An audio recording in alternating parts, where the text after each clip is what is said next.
వేదికపై ఉన్న సభాధ్యక్షులు సుడా చైర్మన్ మరియు టౌన్ ప్రెసిడెంట్ శ్రీ కోమటిరెడ్డి నరేందర్ రెడ్డి అన్న గారు, అలాగే మాజీ ఎమ్మెల్యే ఆరేపల్లి మోహన్ అన్న గారు, మరి వేదికపై ఉన్న మాజీ కార్పొరేటర్స్ ఆకార భాస్కర్ రెడ్డి అన్న గారు, బుచ్చిరెడ్డి అన్న గారు, కాశెట్టి శ్రీనివాస్ అన్న గారు, వేదికపై ఉన్న ఇతర ప్రజాప్రతినిధులు, అలాగే మహిళా ప్రజాప్రతినిధులు, అలాగే ఈ మీటింగ్కి అనివార్య కార్యాలయం వల్ల రాలేకపోయిన డిసిసి ప్రెసిడెంట్ కవంపల్లి సత్యనారాయణ గారు, శాసనసభ్యులు, అలాగే ఈ మీటింగ్కి రాలేకపోయిన జిల్లా మహిళా అధ్యక్షురాలు ప్రసన్న గారు, ఇంకా చాలామంది ఇక్కడికి రావాల్సి ఉండే కానీ అనుకోకుండా సమయం, అలాగే చొప్పదండి ఎమ్మెల్యే గారు మరి మేడిపల్లి సత్యం అన్న గారు, వారికి కూడా అనివార్య కారణాల వల్ల రాలేకపోయినారు.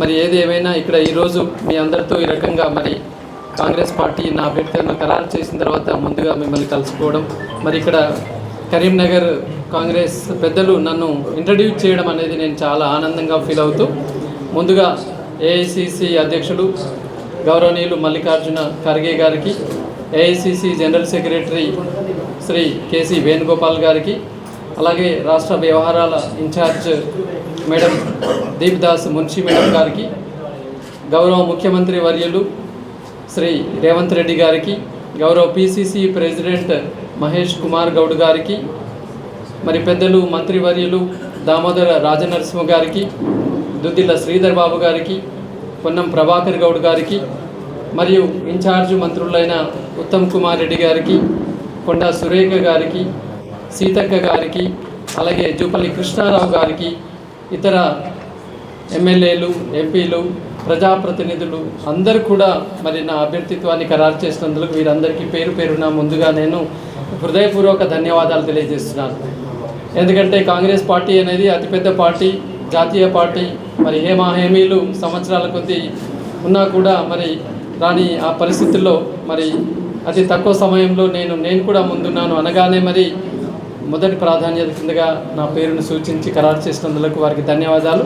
మరి ఏ ఉద్దేశం కొద్ది అయితే వారు మరి ఇక్కడ నా అభ్యర్థిత్వాన్ని ఖరారు చేస్తున్నారు, తప్పకుండా మరి ఖచ్చితంగా ఒక మంచి గిఫ్ట్ ముఖ్యమంత్రి వర్యులు గారికి, అలాగే సోనియా గాంధీ మేడం గారికి ఒక మంచి గిఫ్ట్, నా విజయం అనే ఒక గిఫ్ట్ రూపంలో వారికి నేను అందజేస్తాను అని చెప్పేసి, అలాగే తొందరగానే కాంగ్రెస్ పార్టీ ఉన్న ప్రతి కార్యకర్త చేత నేను మమేకమై వారితో నడుస్తానని చెప్పేసి, ఎలాంటి బేసిజాలకు వెళ్లకుండా, తర్వాత ఎలాంటి తేడాలు లేకుండా మరి వారితో అతి తక్కువ సమయంలోనే వారితో నేను మింగిలే కావడానికి నేను ప్రయత్నం చేస్తున్నాను. చేసి మరి తక్కువ సమయం మనకి ఉన్నది, 25 రోజుల సమయం మాత్రమే ఉన్నది.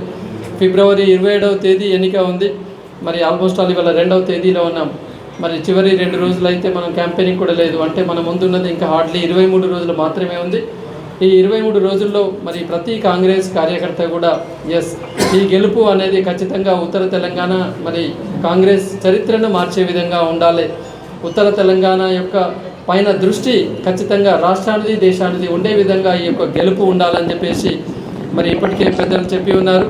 మరి ఖచ్చితంగా నో డౌట్ ఎట్ ఆల్, ఎందుకంటే ఒక 30 సంవత్సరాల నా విద్యా జీవితంలో మరి ఎంతోమందికి ఎన్నో రకాల సాయం చేసిన నేను క్లీన్ చిట్గా ఉన్న నేను ఖచ్చితంగా మరి పట్టభద్రులకు న్యాయం చేసే విధంగా ఆలోచిస్తున్నాను. గత 5 మాసాల నుంచి 42 అసెంబ్లీ కాన్స్టిట్యూన్సీలోని వివిధ ప్రాంతాల్లో వివిధ పట్టభద్రులను నేను కలవడం జరిగింది. ఎన్నో విషయాలు మరి తెలుసుకొని ఖచ్చితంగా వాటికి ఒక పరిష్కారం దిశగా వెళ్తానని చెప్పేసి ఆ నమ్మకం నాకుంది. ముఖ్యంగా మరి వల్ల రాష్ట్రంలో కాంగ్రెస్ ప్రభుత్వం ముఖ్యమంత్రి వర్యులు రేవంత్ రెడ్డి గారి ఆధ్వర్యంలో చాలా చక్కగా నడుస్తున్నది. ఎలా అయితే మరి ఆల్ఫోర్స్ విద్యాసంస్థలు తెలంగాణలో మచ్చలేని విద్యాసంస్థగా ఉందో, రాజకీయ చరిత్రలో కూడా రేవంత్ రెడ్డి గారు అతి తక్కువ సమయంలో మన రాష్ట్రాన్ని అద్భుతంగా ముందుకు తీసుకెళ్తున్నారు. కాబట్టి నేను ఒక మ్యాథమెటిక్స్ టీచర్గా చెప్తున్నాను, ప్లస్ ఇంటూ ప్లస్ ప్లస్ అవుతుంది తప్ప కానీ మైనస్ కానే కాదు. కాంగ్రెస్ ప్రభుత్వం యొక్క ప్లస్, నరేందర్ రెడ్డి గారి యొక్క ప్లస్, 2 ప్లస్లు కలిస్తే ఖచ్చితంగా ఇంకా అది భారీ మెజార్టీ దిశగా ప్లస్ అవుతుంది. ఎక్కడ కూడా మైనస్ లేదు. అతి తక్కువ సమయంలో 50కి పైచిలుగా మరి ప్రభుత్వ ఉద్యోగాలు, అంతేకాకుండా పూర్తి ట్రాన్స్పరెన్సీగా మరి ఎప్పుడో మాట ఇచ్చిన దానికి కట్టుబడి ఉండి ప్రమోషన్ల విషయంలో కావచ్చు, ట్రాన్స్ఫర్ల విషయంలో కావచ్చు, తర్వాత మొన్న మధ్యనే 317 జీవో గురించిలో ఉన్న స్పౌస్ కేసెస్ క్లియరెన్స్ కావచ్చు, మరి అట్లాగే మోడల్ స్కూల్స్ ట్రాన్స్ఫర్స్ విషయంలో 11 సంవత్సరాల నుంచి వాళ్ళు నిరీక్షణ చేస్తున్నారు మాకు ట్రాన్స్ఫర్లు కావాలని. గత ప్రభుత్వాలు ఎప్పుడు కూడా వారి గురించి ఆలోచించలేదు. మరి ఇక్కడ ముఖ్యమంత్రి గారు వెంటనే ఖచ్చితంగా వీళ్ళు ట్రాన్స్ఫర్ చేయాలని చెప్పేసి వాళ్ళ ట్రాన్స్ఫర్ చేస్తూ అలాగే ఇంత పెద్ద కరీంనగర్ జిల్లా, మనకు స్మార్ట్ సిటీ ఉంది, తర్వాత అన్నీ ఉన్నాయి.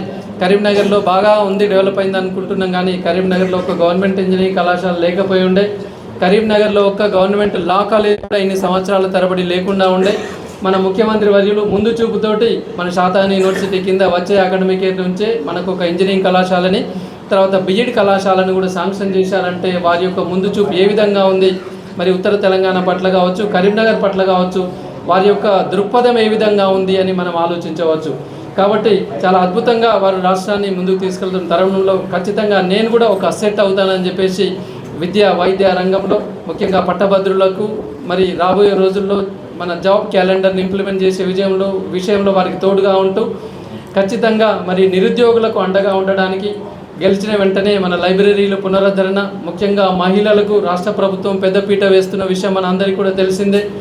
ఇవాళ లైబ్రరీలో ఖచ్చితంగా రాబోయే రోజుల్లో బాయ్స్కి చదువుకోవడానికి ఫెసిలిటీ ఎలా అయితే ఉందో ఖచ్చితంగా మహిళలకు కూడా సెపరేట్ సౌకర్యాలు కల్పిస్తూ వారికి ఏర్పాటు చేయాలని, అంతేకాకుండా లైబ్రేరియన్ల విషయంలో కూడా ప్రతి లైబ్రరీలో ఒక జెంట్ లైబ్రరీని, ఒక ఫిమేల్ లైబ్రరీని కూడా ఏర్పాటు చేస్తూ మహిళలకు అన్ని చోట్ల చదువుకునే వారికి, కోచింగ్ సెంటర్లు తీసుకునే వారికి ప్రత్యేక శ్రద్ధ నేను చూపిస్తానని చెప్పేసి రాబోయే 2 సంవత్సరాల్లో ఖచ్చితంగా ప్రభుత్వం ఇంకో 2 లక్షల ఉద్యోగాలు ఇవ్వడానికి ప్రణాళిక వేసి ఉన్నది.